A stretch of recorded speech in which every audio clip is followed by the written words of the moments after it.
Samantala, pakikipagtulungan ng National Privacy Commission sa Philippine National Police Anti-Cybercrime Group at ang mga batas hinggil sa personal information at sensitive personal information ating aalamin kasama si Attorney Jose S. Bellarmino II, Deputy Commissioner ng National Privacy Commission. Attorney, magandang tanghali po. Magandang tanghali, Attorney Asek Joey at sa mga tagapanood ng Bagong Pilipinas ngayon. No? Sir, sa una siguro ang importanteng tanong sa ilalim ng Data Privacy Act, ano ba, unang-una, pwede bang mag-post ng personal information ang ibang tao ng impormasyon ng ibang tao? Oo. Ang diretsyong sagot hindi po. Kung wala po silang basihan, ibig sabihin kung wala silang consent o wala silang ibang basihan sa batas.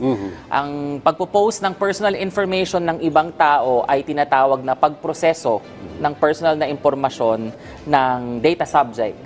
Sa ilalim ng Data Privacy Act, pag magpoproseso ka ng personal na information asset, no, kinakailangan meron kang basihan. Ngayon, pag kunyari asset, pinost ko yung personal information mo, ang iyong pangalan, ang iyong address, ang iyong cellphone number, at kung ano pa mang impormasyon, no, pwedeng sensitibo, yung birthday mo, nang wala mong consent o wala akong rason para i-post yun sa social media, may violation po tayong kinukumit sa ilalim ng Data Privacy Act. Ano naman po yung difference nung personal information sa sensitive personal information at ano yung protection ng mga mamamayan in this regard? Nako, magandang tanong yan, Asek Joey. No? Ang personal information, ito ay anumang impormasyon, whether mag-isa to tulad ng pangalan o in combination with other information, tulad ng address o tulad ng cellphone number, pwedeng makilala ang isang tao. So halimbawa po, sinabi ko Jose Bellarmino, taga National Privacy Commission at nakatira sa Quezon City, personal na impormasyon po iyon. Ang sensitive personal information asset sa ilalim ng batas, ito yung mga medyo mataas na protection ng binibigay. Tatlong rason asset. Unang-una, medyo mataas ang pagkakataon upang gamitin to sa pang-abuso. Tulad na lamang ng iyong ethnic race, ang iyong educational background, ang iyong sexual life, or political beliefs. Bakit, Asek? Pwede itong gamitin na diskriminasyon, pwedeng gamitin for hate crimes, pwedeng gamitin na ikaw ay magkaroon ng stigma laban sa'yo. Pangalawa, yung mga impormasyon patungkol sa iyong sexual life, pwedeng maging stigma kung ikaw ay parte ng LGBTQ o kung ano man ay pwedeng gamitin yun laban sa iyo, no? At pangatlo, yung mga government numbers na binibigay sa isang tao, no, sa isang Pilipino, pag napunta po yun sa kamay ng iba, pwedeng gamitin yun for identity theft, pwedeng mangutang sa GSIS na hindi naman pala ikaw talaga yung umuutang, pero dahil alam ang GSIS number mo at ibang impormasyon mo, magagamit yun para makapangutang, makuha ang iyong identity. At sa, Asek, sa pagprotekta naman, mas mataas ang penalty pagdating sa sensitive. Personal information.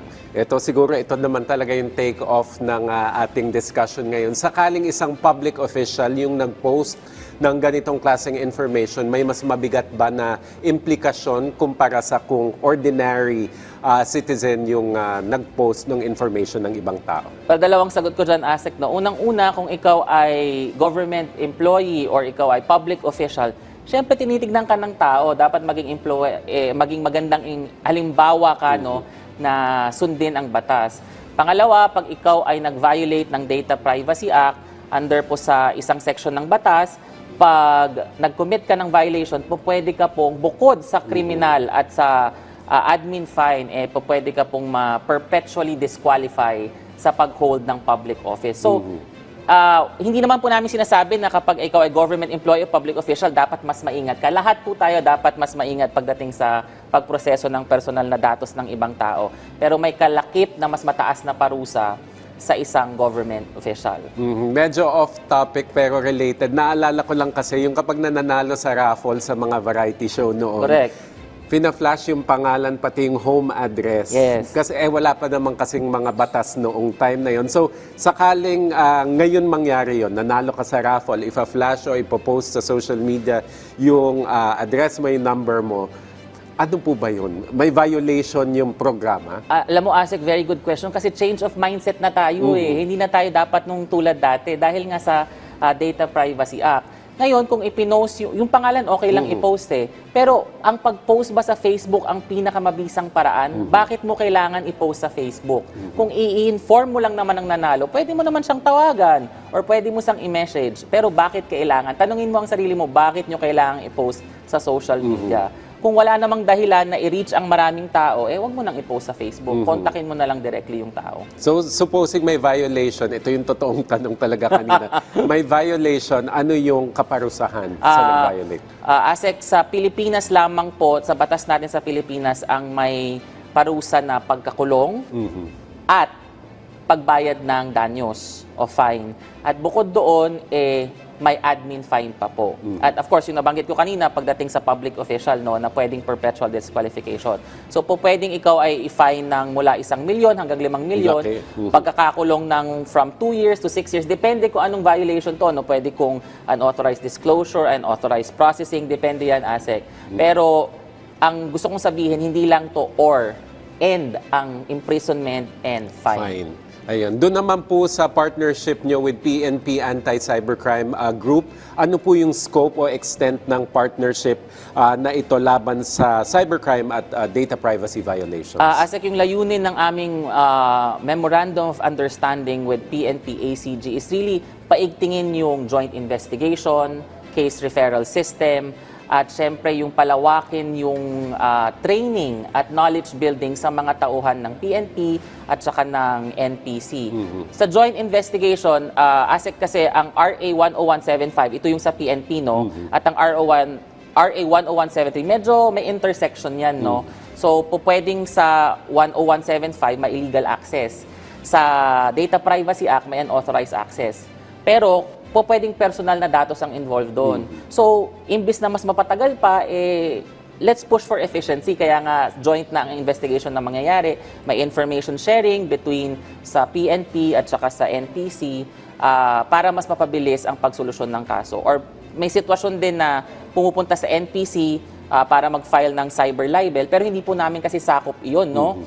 Ang pwede namin gawin, i-refer po namin ito sa PNP, ACG, dahil yun ay sakop nila.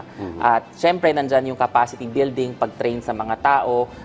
Hindi pa po kasi natin lahat alam kung ano ba ang Data Privacy Act at kung ano rin yung RA 10175. So ito yung mga parte ng Memorandum of Understanding sa pagitan ng NPC at ng PNP, ACG. Nabanggit nyo, attorney, yung information sharing. Siyempre, pag nag-share ng information yung dalawang ahensya, may malilik na information o may lalabas na information. So, paano yung mga nangangamba na, confidential yung information na yan, although investigation yung motivation, baka ma-violate din yung privacy ko? Of course, ASEC, kami sumusunod mismo sa aming batas, no? Ibig sabihin, we maintain the confidentiality. So, kaya nga, meron kaming mga mekanismo sa pagitan ng PNP ACG na yung information lang na yon dapat sa kanila lamang, no?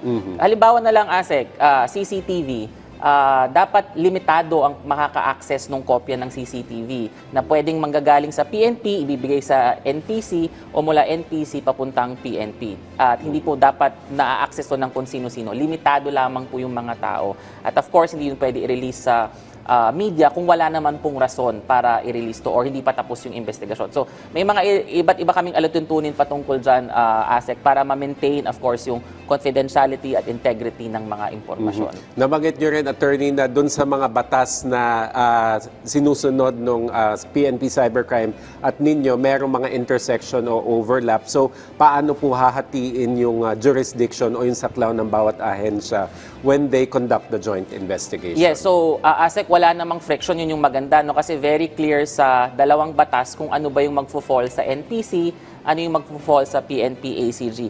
Basta po involve ang personal data, ang personal information, NPC po iyon. May chance din po na po pwedeng mag-fall sa PNP. Ibig sabihin, ASEC, hindi naman po pag-file ng case sa NPC, bawal na pong mag-file ng case sa PNP. Hindi po yun, hindi niya binabar ang kaso ng bawat isa. So, sabi ko nga, tulad ng cyber libel, ASEC, no, po pwedeng ang pinost ng tao ay personal na impormasyon. So, yung holder ng personal information, pwede siyang magreklamo sa NPC for unauthorized processing. Pero pwede rin po siyang magreklamo sa PNP for cyber libel kasi siniraan siya gamit ang kanyang personal na impormasyon. Paliwanag naman, attorney, ano po yung ibig sabihin ng mutual enforcement support sa ilalim ng agreement at paano ito ipapatupad sa actual operation? Oo, kasi ASEC, no, meron kaming mga resolutions, meron kaming mga decisions na kinakailangan ng assistance ng kapulisan para mas mapabilis ang pag-enforce, no, pag-abot doon sa tao. Minsan kasi nagtatago sila or hindi namin makita, no. So, of course, with the network of the PNP ACG, mas mapapabilis at madali naming maaabot yung mga taong involved doon sa aming mga decisions.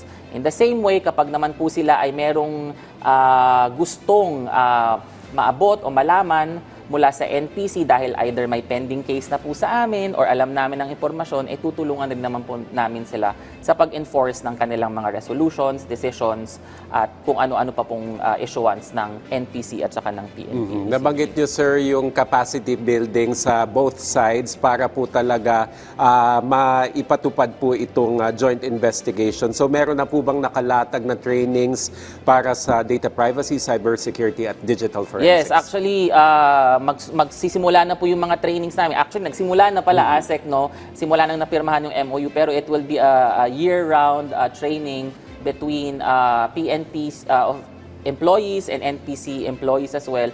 Sa NPC kasi ang maitutulong sa amin ng PNP yung digital forensics, no? Ang maitutulong naman namin sa PNP ay yung knowledge kung ano ba ang involved sa data privacy. Kasi medyo, ang data privacy ASEC medyo niche, so medyo kailangan talagang ituro at matutukan para maintindihan ng tao. Yeah. So tuloy-tuloy po yung aming capacity building, not just in person but also online. So lahat po ng platforms ginagamit namin para mas mapaigting yung knowledge ng tao sa data privacy at saka sa PNP ACG. Dahil hot topic ito, attorney, at kung merong mga nakikinig o nanonood dyan na may similar concern, so meron po bang pwedeng pagsumbungan na iisang pagsusumbungan para ma-action na ng PNP at saka ng NPC o separately sila dudulog? At Hindi, meron po bang hotline? pwede pong isa lang po, pwedeng sumitin ng reklamo sa NPC sa pamamagitan ng complaints at privacy.gov.ph. No? Pwede rin po sa aming mga social media. Kaya nga po itong MOU na to, meron kaming case referral system kasi kung kahit po sa jurisdiction ito ng PNP, maibibigay po namin kung na-file sa NPC yung kaso. So it's either at our email, complaints@privacy.gov.ph o sa aming social media at maging sa aming website. May mga links po doon kung paano makapagreklamo. At of course, ASEC, pwede po kayo pumunta sa aming opisina, dyan lamang po sa Quezon Avenue, no, sa malapit sa Timog po. Sa may fried chicken. Sa may Popeyes fried chicken. Yes. Advertising. Yes. Mensahe nyo na lamang po, attorney, sa ating mga kababayan na yun, may ganitong concern o binabantayan talaga yung diskusyon tungkol sa data privacy. ASEC, regardless po kung tayo ay public official, government official, or pangkaraniwang mamamayan, dapat po aware tayo sa ating data privacy rights at mga obligasyon natin. So, alam ko po, ang Pilipinas isa po sa pinakamahilig mag-post yan sa social media. Pero dapat po, baguhin na po natin ang mindset natin.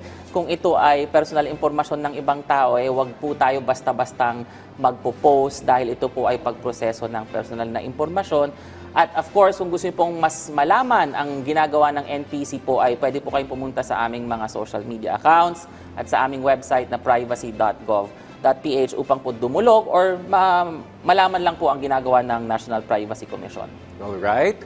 Maraming salamat po sa inyong oras, Attorney Jose S. Bellarmino II, Deputy Commissioner ng National Privacy Commission. Thank you, sir. Thank you, ASEC. Thank you, Attorney.